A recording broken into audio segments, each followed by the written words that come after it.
Le chenal de Cotonou, c'est environ 5 km de long pour 300 mètres de large.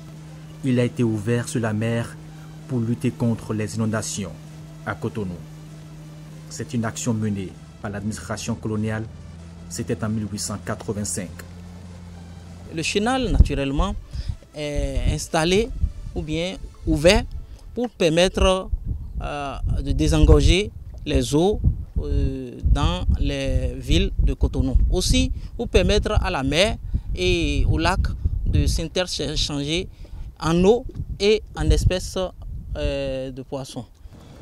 Aujourd'hui, 3 grands ouvrages de franchissement enjambent le chenal, 3 ponts sous lesquels vit une population de pêcheurs.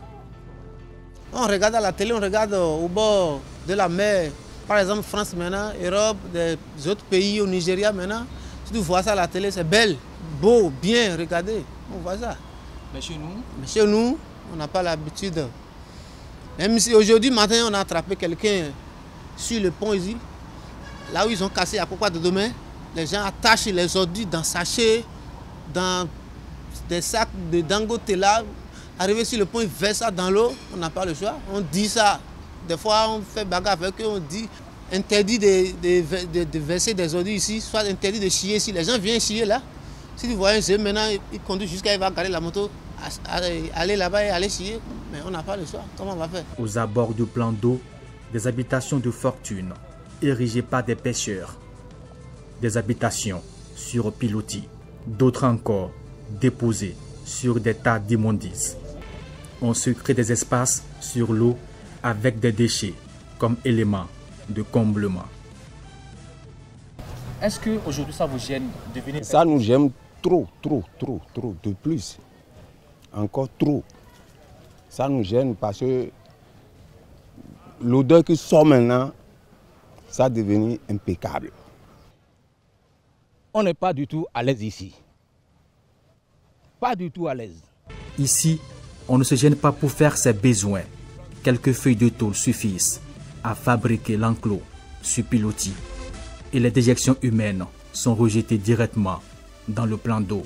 À côté de ces sources de pollution, le marché d'Antokpa. Jusque-là, le plus grand centre de transaction du Bénin. Là où le marché d'Antokpa est installé, c'est à côté d'un chenal. Il n'y a que le lac se comble tous les jours. À la seconde, la force de l'eau, parce que nous sommes à côté de la mer, fait que les lambeaux de déchets sont emportés. Et quand ils sont emportés, ils vont se reposer selon leur poids, soit au fond de l'eau ou bien rejetés un peu partout. Et c'est ça qu'on observe le long, la rive gauche et la rive droite du chenal.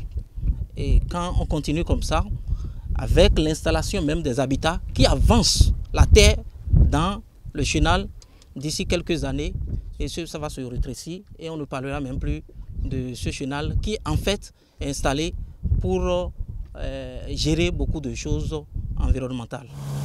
De ce marché international provient la majeure partie des déchets produits dans la ville de Cotonou. Plus de 600 tonnes de déchets sortis de ce seul marché par jour. Des déchets pour la plupart déposés sur ces berges, ces écosystèmes fragiles, transformés en de véritables dépotoirs sauvages.